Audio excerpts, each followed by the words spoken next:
Thank you.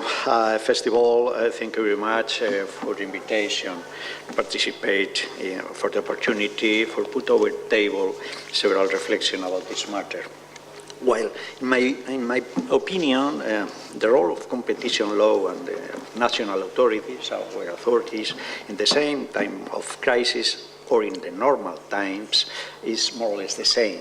But during crisis, there is an increased awareness of the importance of competition policy and its effects on economic growth and consumer welfare. National authorities are directly concerned with welfare, but are not designed, do not have the tools to boost economic growth directly. However, there are clear paths through which the activities of national authorities help economic growth. One of these parts is the total factor productive. Our colleague Bartoli was speaking about this matter. And the variables that are captured about this measure, organizational and institutional factor, diffusion across sector of long-term technological change, and the presence of economies of scale.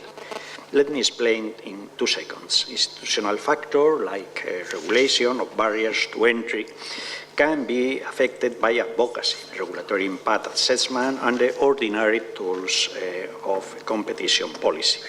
The diffusion of long-term technological change is broadly related to the level of competition in the economy. Excuse me. Yes. Grazie. Economies of scale are associated with market size and with the presence of common rules, which as rule are fostered by an effective competition policy.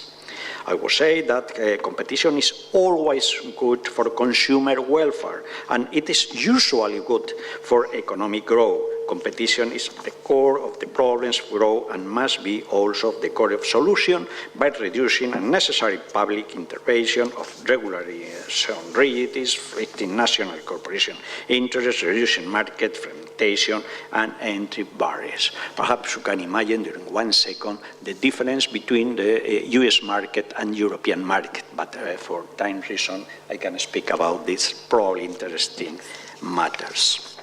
I'm finishing.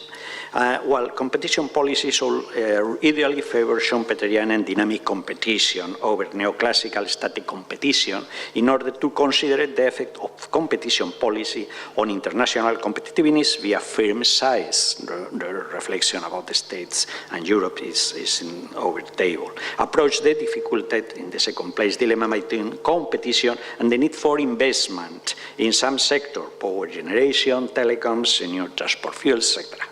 And in the third place, approach the dilemma between competition and innovation.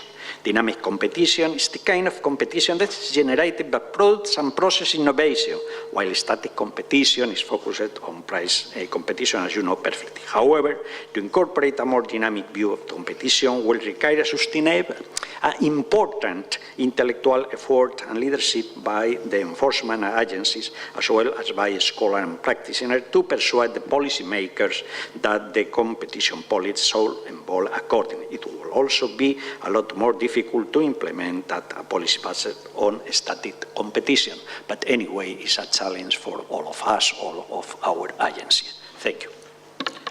Thank you. Thank you, Josè.